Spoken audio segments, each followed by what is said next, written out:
Kelly was a talented and compassionate young woman known in her small town for her kindness and skill as a hairstylist. She lived with her parents, to whom she was deeply attached. Her father, a respected military man, had always been her hero, teaching her values like integrity, courage, and compassion.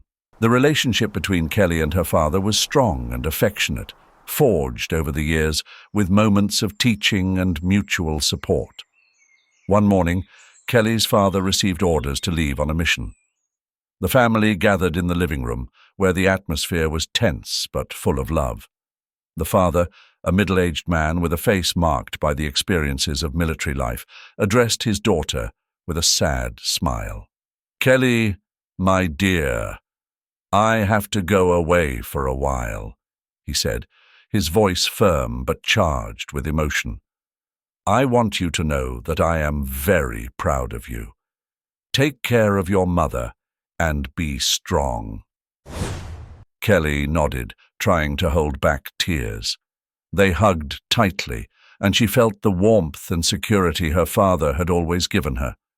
Then he said goodbye to his wife, a goodbye full of silent promises and hope. The day they received the news was one of the darkest for Kelly and her mother. An army officer arrived at their door, his expression solemn. Kelly opened the door and felt a knot in her stomach when she saw the man's face. Her mother, seeing the officer, understood immediately. "Ma'am, I regret to inform you that your husband has fallen in combat," the officer said, his voice firm and professional, but with a touch of compassion. Kelly's world fell apart at that moment.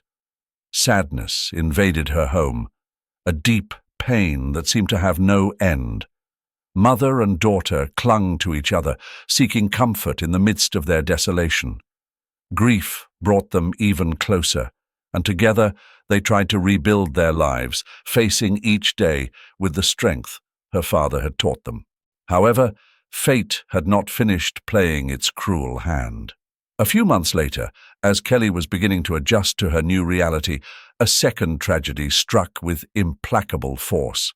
Her mother, who had been a pillar of strength, died in a car accident. The person responsible for the accident, a powerful and influential young man, was driving under the influence of alcohol. Thanks to his family's connections, he managed to evade justice, leaving Kelly plunged into even greater helplessness. Kelly, still recovering from the loss of her father, now found herself completely alone. The injustice of the system enraged her, but her voice was not strong enough to challenge the power and corruption that protected the person responsible for her mother's death.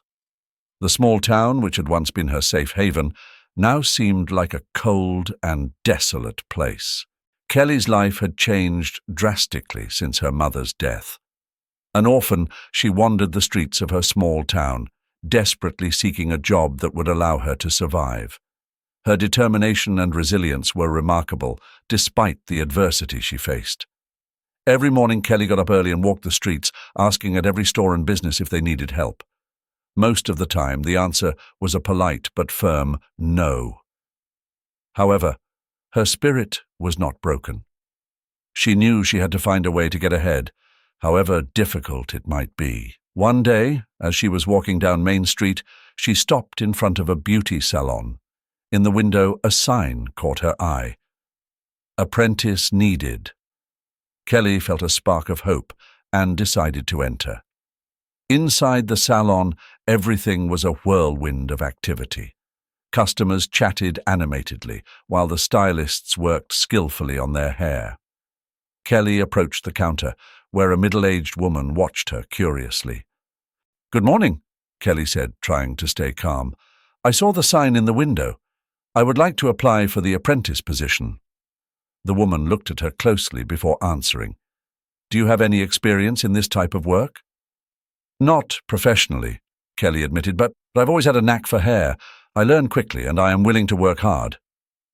Mara evaluated her for a moment before answering. "Very well, I will give you a chance. But you will have to prove that you are capable." Kelly felt a wave of relief and gratitude. She knew this was her chance to start over. She began her training that same day, observing and learning from the most experienced stylists. The first few days were difficult. Kelly was overwhelmed by the amount of techniques and knowledge she had to acquire. However, she did not let herself be discouraged. She worked long hours, practicing on mannequins and reading everything she could about hairstyling. Over time, her dedication began to pay off.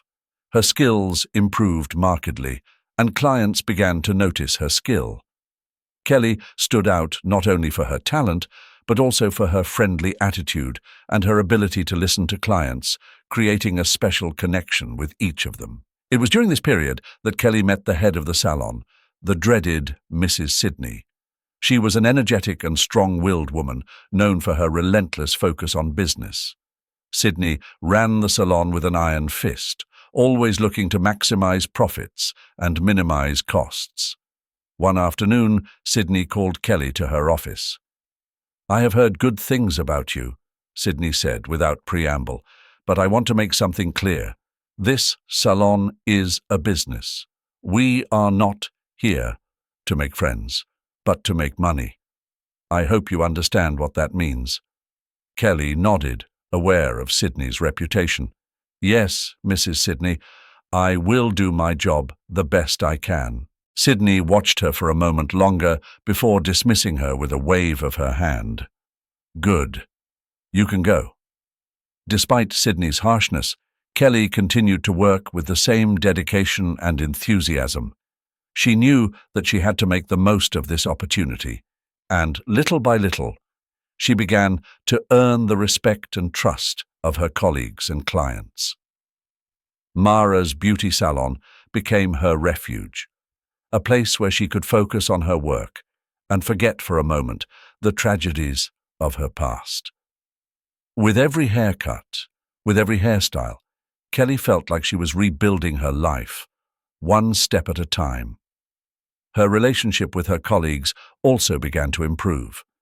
At first, many of them viewed her with suspicion, but they soon realized that Kelly was not a threat, but an ally. They shared techniques, advice, and eventually personal stories. Kelly found in them a kind of family, a support that she so badly needed. Thus, despite the difficulties and the sometimes tense atmosphere under Sidney's direction, Kelly found a new life in the salon.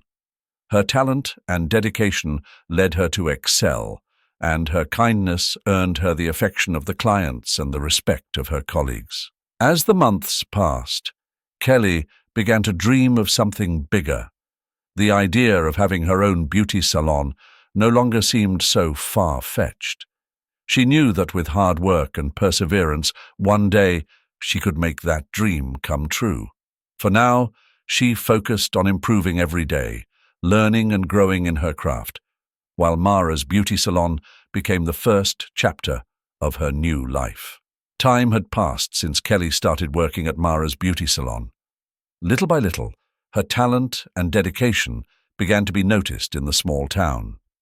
Her haircuts and hairstyles were impeccable, but beyond her skill, what really distinguished Kelly was her genuine kindness and her ability to connect with people.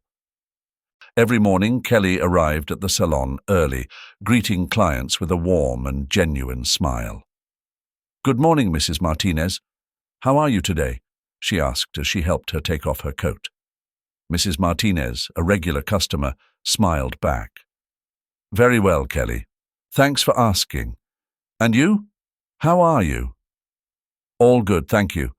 How would you like your haircut today?" Kelly replied as she accompanied her to her chair. The small town where Kelly lived had a particularity. News traveled fast, like a river in flood. It wasn't long before Kelly's reputation as a talented and kind stylist spread throughout the place. People started asking for appointments specifically with her, and Mara's salon was getting busier every day. "Have you heard about Kelly? I hear she does wonders with hair," one neighbor commented to another while they waited at the bakery. "Yes, my cousin went last week and came out delighted. She says that Kelly is not only good at what she does, but she is also a sweetheart," replied the other. Conversations about Kelly were repeated at the market, in the church, and in the town squares. Her skill and kind nature had won everyone over, and she soon became a beloved figure in the community. But despite her success, Kelly kept her feet on the ground. She always found time to listen to her clients, many of whom told her their problems and concerns. One day, while styling a young woman who was about to get married, she confessed her nervousness. "I don't know if I'm ready for marriage, Kelly." "What if it doesn't work?" the young woman said, her voice trembling. Kelly, while working on the elegant updo, replied calmly, "It's normal to have doubts, but remember that marriage is a journey that you take day by day. The important thing is that you trust yourself and your partner.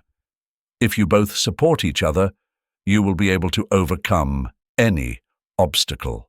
Kelly's words, full of simplicity and wisdom, helped calm the young woman. It was this ability to offer comfort and advice that made Kelly so special. She not only transformed people's exteriors, but also made them feel good on the inside. Despite her busy schedule, Kelly never stopped dreaming. Often, after a long day at work, she would stay at the salon, cleaning and organizing, while thinking about her own future. "Someday, I will have my own salon," she would say to herself, imagining a place where she could fully express her vision and creativity. Mara's salon was located in the heart of the town, a place that reflected the warmth and community spirit of the place. The cobblestone streets, the small family businesses, and the parks full of children playing made up Kelly's everyday landscape. As Kelly's reputation grew, so did her relationship with the other merchants in the town. During her lunch break, she used to walk to the bakery on the corner. "Hi, Carlos. Do you have any freshly baked bread?" she asked with a smile. "Kelly, of course. Here you go," replied Carlos, the baker, handing her a bag of crusty bread. "I heard you've been very busy at the salon. I'm glad to see you doing so well." "Thank you, Carlos. It's been a bit overwhelming, but also very rewarding. The people of the town have been very kind to me," said Kelly, grateful for the community's support. These daily interactions helped Kelly feel part of something bigger. Although she had arrived in town with a deep sadness and loneliness, she had found a place where she could heal and grow. Every smile, every gesture of kindness she received reminded her that she was not alone. It was a morning like any other in the small town, but for Kelly, that day was destined to be different. As she walked to the beauty salon, she decided to stop at the coffee shop on the corner for a coffee. Upon entering, she noticed two people sitting at a table in the back, a man with scars on his face and a woman with visible birthmarks on her face. Their faces reflected the weight of the difficulties they had faced. Kelly ordered her coffee and, without thinking twice, approached them. "Hi," she said with a smile. "My name is Kelly. Would you mind if I sat with you?" The man looked up, his eyes showing a mixture of surprise and distrust. The woman, for her part, nodded slowly. "Sure," she replied softly. "I'm Clara, and this is Jason." Kelly sat down and was able to get a closer look at the scars that covered Jason's face. "Would you guys like a coffee? It's on me," she offered, trying to ease the tension she felt in the air. "We don't want to be a burden," Jason said, his voice barely a whisper. "We are fine like this." "By no means are you a burden," Kelly replied firmly. "We could all use a hot coffee from time to time." She motioned to the waiter to bring them 2 more cups. As they waited, Kelly struggled to find the right words. "How long have you been here in town?" she asked. Clara was the first to answer. "Not long, really. We have been moving from one place to another." Jason remained silent, staring into his coffee as if he could find answers to questions he didn't even know how to ask. Kelly felt a pang of compassion. "And you, Jason? Where are you from?" He looked up slowly, his eyes showing a deep pain. I don't know, he admitted. I don't remember much of my life before now. Kelly felt her heart break a little more with every word she heard. It must be very difficult, she said softly. But I'm glad you're here now. The waiter brought the coffees, and Kelly noticed how Clara and Jason relaxed a bit with each sip. Do you have a place to stay? She asked, though she dreaded the answer. Clara shook her head. We manage as best we can. It is not easy, but we have each other. Well, Kelly said, trying to sound upbeat, if you ever need anything, please don't hesitate to ask me. I am here to help. Jason looked at her, his eyes full of gratitude and something else, perhaps hope. Thank you, Kelly, he said simply. That means a lot. The conversation continued, and little by little, Kelly discovered more about her new friends. Clara had lost her family in an accident and had been living on the streets ever since. Jason, on the other hand, had returned from the war with physical and emotional scars and no memories of his previous life.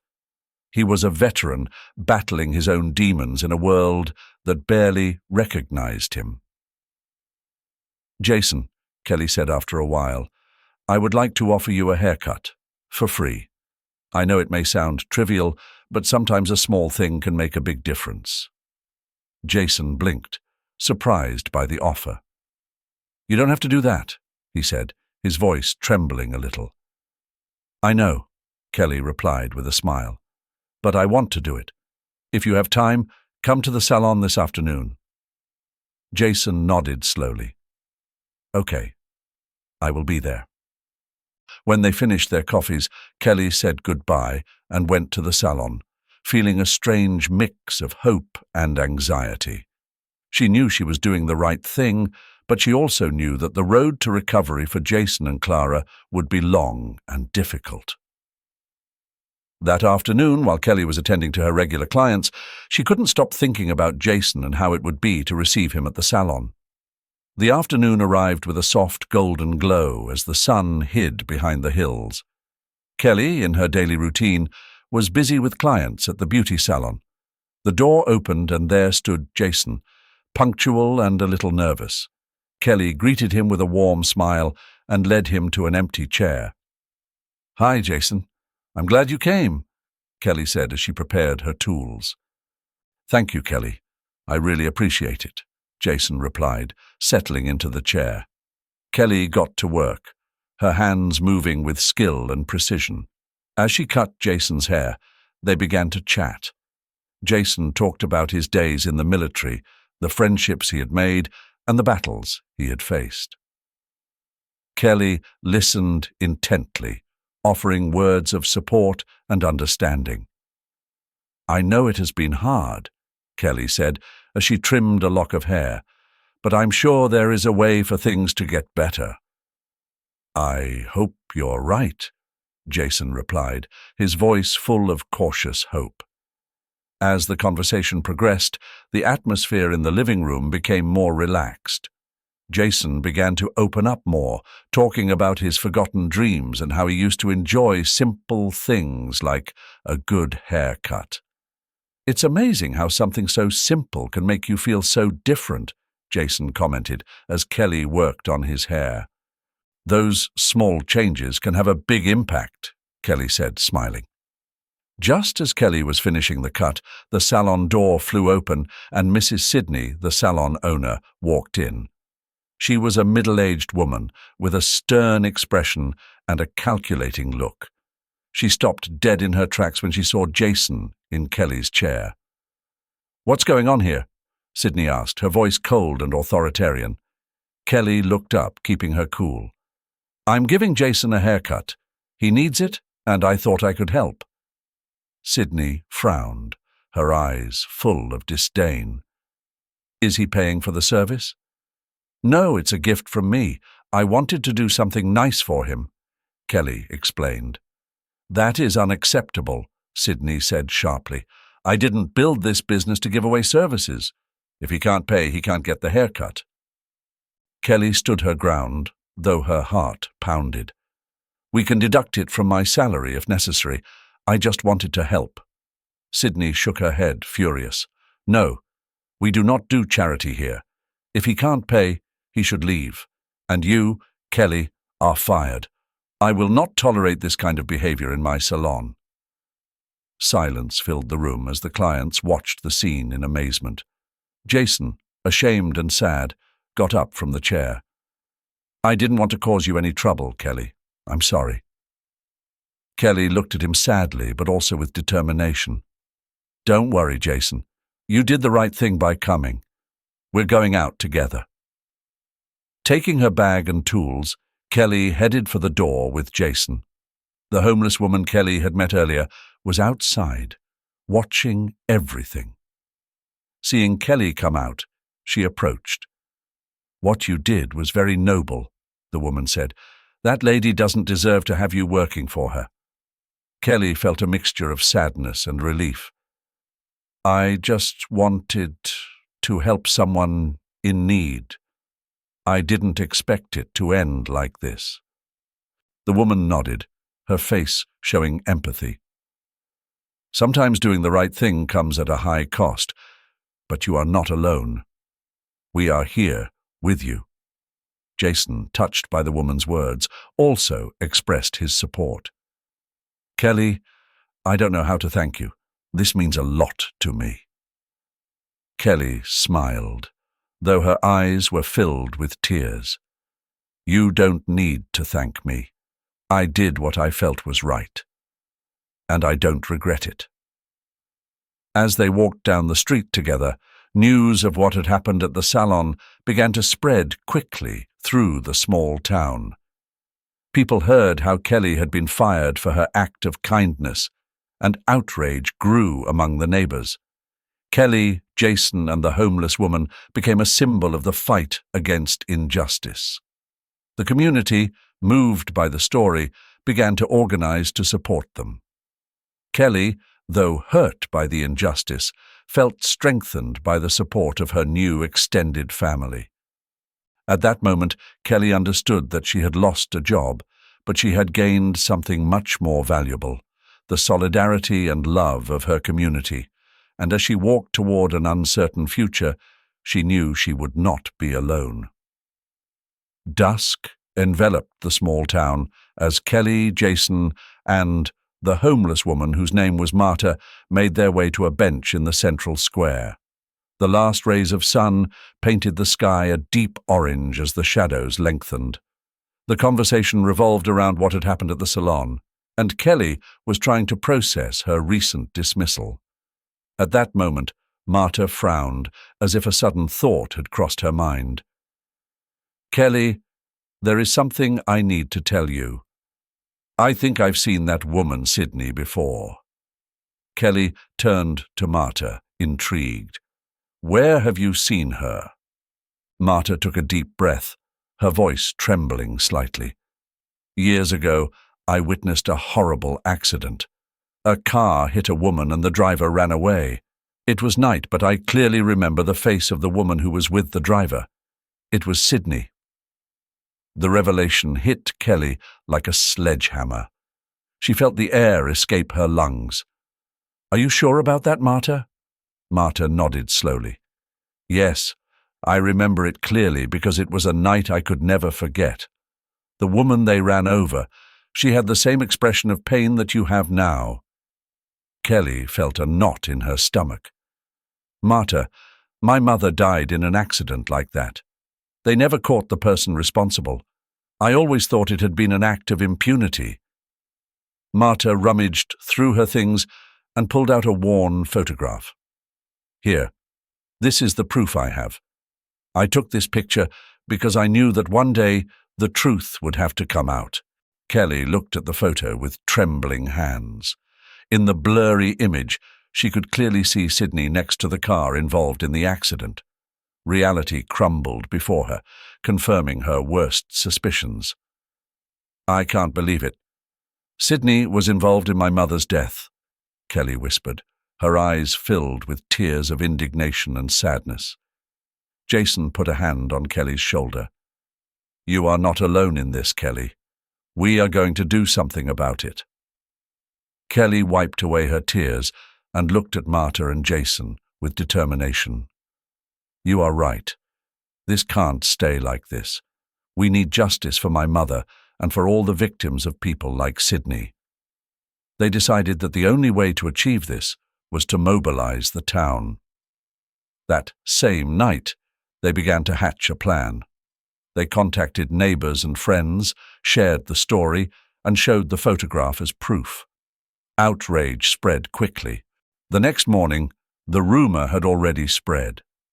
A group of neighbors gathered in the central square. There was a mix of young and old faces, all united by a common sense of justice.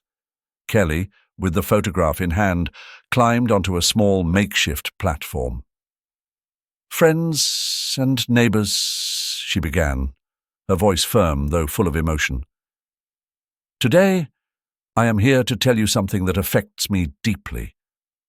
My mother died in a car accident years ago, and the culprit was never brought to justice. Thanks to Marta, we now know that Sydney, the owner of the beauty salon, was involved in that accident." A murmur of surprise and dismay ran through the crowd. Kelly held up the photo for everyone to see. "This is the proof. We cannot allow corruption and impunity to continue to reign in our town. I ask for your support in demanding justice." The crowd reacted with applause and shouts of support. The community was ready to fight for the truth. They organized a protest for that same afternoon in front of Sydney's salon, hoping to attract the attention of local authorities. The air was thick with tension as the protest grew in front of Sydney's beauty salon. The residents had gathered en masse, with banners and raised voices, demanding justice. The afternoon sun was reflected in the determined faces of those who had come to support Kelly and confront corruption. Kelly stood at the front of the crowd, next to Jason and Marta. She watched in amazement at the number of people who had joined her cause. The community support was overwhelming and gave her the strength to carry on. "Justice for Kelly, justice for her mother," chanted the crowd. The voices echoed through the streets of the small town, attracting the attention of passers-by. Suddenly, a caravan of cars stopped near the protest. The mayor, a man of serious demeanor but with a worried look, got out of the lead vehicle. Beside him, some officials watched the scene cautiously. The mayor made his way through the crowd to the front, where Kelly and the others were waiting for him. "Good afternoon," the mayor said, raising a hand to quiet the crowd. "I have come to hear your concerns." Kelly stepped forward, her heart pounding. "Mr. Mayor, thank you for coming. We are here because my mother died in a car accident years ago, and thanks to Marta, we now know that Sydney was involved." The mayor nodded, looking at Kelly seriously. "I understand. I need to hear the whole story. Can you explain to me what happened?" Kelly took a breath and began to recount recent events. "A few days ago, I helped Jason with a free haircut because he was going through a rough patch. Sydney fired me for that. Later, Marta remembered that Sydney was involved in the accident that killed my mother and showed me a picture to prove it." The mayor frowned, obviously concerned. "Do you have that photo with you?" Kelly nodded and took out the photo Marta had given her. She handed it to the mayor, who examined it carefully. "This is important evidence. We must investigate thoroughly," he said, returning the photo to Kelly. Sydney, who had been watching from the entrance of the salon, stepped forward with a defiant expression. "This is a conspiracy against me. They are making up stories to discredit me." The mayor turned to Sydney with a stern look. "Sydney, this community deserves answers. If there is evidence of your involvement in a crime, it will be thoroughly investigated." Sydney backed down, her arrogance diminishing under pressure from the mayor and the crowd. The protest in front of Sydney's beauty salon had grown considerably. The crowd continued to chant slogans of justice and solidarity when suddenly chaos broke out. Among the people, a man with an angry expression advanced rapidly towards the mayor with a knife in hand. "Watch out!" someone from the crowd shouted, but the warning came too late. The attacker was already a few feet from the mayor. It was at that moment that Jason, without thinking twice, lunged forward, interposing himself between the mayor and the aggressor. The knife plunged into his side, and Jason fell to the ground with a groan of pain. "Jason!" Kelly screamed, running towards him as the crowd dispersed in panic. The attacker was quickly subdued by some of the protesters and handed over to the police, who had arrived at the scene. Kelly, her heart in her throat, knelt beside Jason, trying to stop the bleeding with her trembling hands. "Hang in there, Jason. Please, hang in there," Kelly pleaded, her eyes filled with tears. An ambulance arrived at the scene and paramedics rushed Jason to the hospital. Kelly, without letting go of his hand, got into the ambulance with him. During the journey, Jason's face was pale and his breathing was weak. Kelly couldn't help but feel a mixture of despair and hope. Upon arriving at the hospital, doctors took Jason directly to the emergency room. As they prepared him for surgery, 2 photos fell out of his pocket, one of Kelly as a child and the other of her mother. Kelly picked up the photos, her mind racing. Something inside her told her there was more to Jason's story than he remembered. When doctors began cutting Jason's shirt to treat the wound, something else caught Kelly's eye. A tattoo on his chest.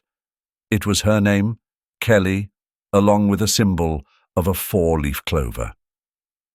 Kelly felt a lump in her throat, and tears welled up in her eyes. "This can't be a coincidence," she whispered to herself, her voice cracking.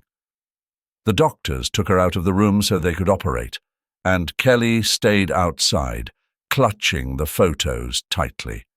Time seemed to stand still as she awaited news of Jason's condition. Finally, a doctor came out and addressed her. "He is stable for now, but the wound was deep. He will need time to recover," the doctor said in a reassuring voice. Kelly nodded gratefully. "Can I see him?" The doctor nodded and led her to the room where Jason was resting. Upon entering, Kelly slowly approached the bed. Jason opened his eyes, still dazed from the pain and sedatives. "Kelly," he murmured with difficulty, his gaze clouded. "I'm here, Jason," Kelly replied, taking his hand. "There is something I need to ask you. These photos, and the tattoo. What do they mean to you?" Jason frowned, trying to remember. "I don't know. I've had these photos for as long as I can remember, but I didn't know where they came from. And the tattoo.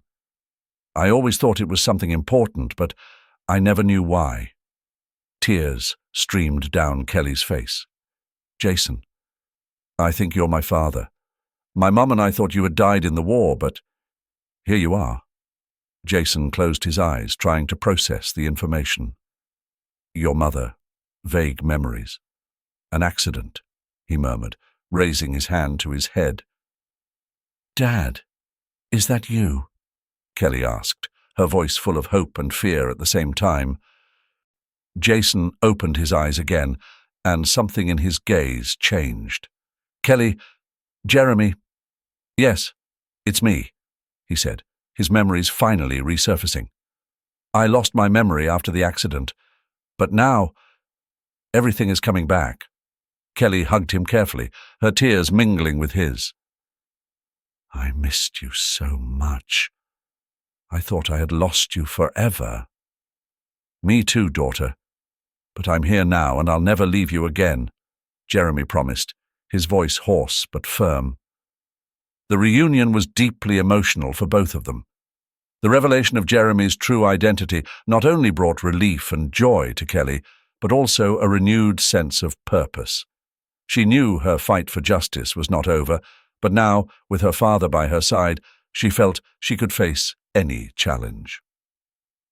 As night wore on and calm returned to the small town, Kelly and Jeremy shared stories, tears, and laughter. After the emergency surgery, Jeremy began his slow but steady recovery at the hospital. Kelly was by his side every day, making sure he received the best possible care. The days were spent in quiet conversations, soft laughter, and moments of deep reflection. "Remember when we used to go to the park on Sundays?" Kelly asked one day as she helped Jeremy out of bed for a short walk down the hospital corridor. Jeremy nodded, a warm smile lighting up his face. "Yes, we used to have a picnic and play ball. Those were good times." Kelly supported him as they walked, feeling a mix of nostalgia and happiness. "We will have more of those days, Dad. Now that I have you back, I'm not going to waste a moment." Jeremy's recovery was slow, but sure. With each passing day, he grew stronger, and his memories became clearer. The support of Kelly and the community was crucial. The neighbors, aware of the truth, showed their solidarity, bringing food and offering their help. One day, the mayor visited the hospital. "Jeremy, I'm glad to see you recovering so well," he said, shaking his hand respectfully. "I've come to offer you a job. I need someone trustworthy to manage security at my residence. Would you be interested?" Jeremy, surprised and grateful, looked at Kelly before answering. "It would be an honor, Mr. Mayor. I greatly appreciate this opportunity." Kelly felt a surge of pride and hope. She knew this new job would be an important step for her father, helping him reintegrate into the community and regain his sense of purpose. Finally, the day came when Jeremy was discharged. They returned home, where Kelly had prepared everything to make his life more comfortable. The house was full of light and warmth, a reflection of the new beginning they were experiencing. "It's good to be home," Jeremy said as he sat down in his favorite armchair. Kelly nodded, smiling. "Yes, it is. And now let's make new memories, full of happiness and hope." Over time, Jeremy adapted to his new job as head of security at the mayor's residence. His experience and discipline quickly earned everyone's respect.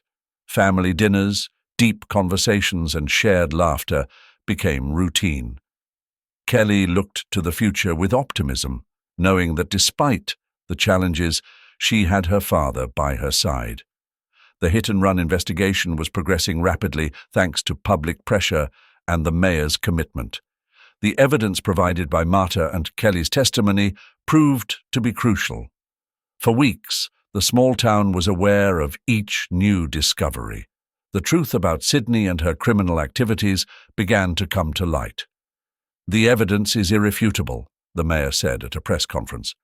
Sydney was not only involved in the accident that killed Kelly's mother, but a network of corruption and illegal activities has also been uncovered. The town, outraged but determined, united more than ever. The mayor, with the authority conferred on him by his position, began the process of seizing Sydney's assets. These assets will be transferred to Kelly and Marta, who have shown incredible strength and determination in their pursuit of justice. Kelly, surprised and grateful, accepted the transfer of assets with the intention of doing good with them. She decided that she would open her own beauty salon, a dream that she had kept alive throughout all the years of adversity. "I want this salon to be a place where everyone feels welcome," Kelly told Marta as they toured the premises that would soon become their new business. "And I also want to set up a fund to support homeless veterans and displaced people. No one should go through what we have been through." The fund, financed with part of the assets seized from Sydney, began operating almost immediately. The community, excited about the project, contributed donations and volunteered. The support was overwhelming. The opening day of the new beauty salon, Kelly's Hair Haven, was a memorable event. Neighbors, friends, and family gathered to celebrate Kelly's achievement. The mayor cut the inaugural ribbon, and the first clients entered the salon, marveling at the welcoming and professional atmosphere. "This is just the beginning," Kelly told her first clients. "I want everyone here to feel special." Over time, Kelly's business flourished. The townspeople preferred her salon not only for the quality of the services, but also for the warm atmosphere and the philosophy of inclusion and community support that Kelly promoted. Meanwhile, Mara's beauty salon, formerly run by Sydney, closed its doors. Without the support of the community, and with her reputation destroyed, Sydney faced her downfall. It was a bitter but fair ending for someone who had caused so much pain. A year later, Kelly's salon was in full swing. The community continued to show its unconditional support. Kelly, looking around, couldn't help but feel grateful. "We have been through a lot, but each challenge has made us stronger," she reflected. Life in the small town had changed significantly. Kelly's new salon was not just a place of beauty, but also a center of support and community. People came not only for a haircut, but for the sense of belonging and solidarity that Kelly had cultivated. "Thank you for everything, Kelly," said a client as she looked at herself in the mirror, admiring her new hairstyle. "This place is special." "It is a pleasure," Kelly replied with a smile. "This salon is for all of us." The support fund that Kelly and Marta had established was also showing positive results. Several veterans and homeless people had received help finding housing and employment. The community was strengthened by each success story. Kelly, now surrounded by friends and family, reflected on her journey. "Kindness and resilience can change the world," she thought. She remembered her mother and father, feeling that she had finally done them justice. Every day, Kelly strove to keep the flame of compassion and justice alive. She knew that her story was just one of many, and she was determined to continue inspiring others with her example. The salon, now a symbol of victory over adversity, continued to grow and prosper. And so in the heart of the small town, Kelly found not only success, but also a renewed purpose. Her legacy of kindness and resilience continued, inspiring the community and beyond, demonstrating that true power lies in compassion and unity. Hi everyone. Through moments of grief, resilience, and finally hope, we have seen how love and justice can prevail even in the most difficult circumstances. If you were moved by this story, I invite you to like this video and subscribe to my channel for more inspiring content. Every week, I will bring you stories that remind us of the power of goodness and the strength of the human spirit. Don't forget to leave your comments below about which part of the story touched your heart the most. And if you know someone who needs a little hope and encouragement, share this video with them. Thank you for joining me on this journey. See you in the next video, where we will continue to explore stories that inspire us to be better people every day. Until next time, friends.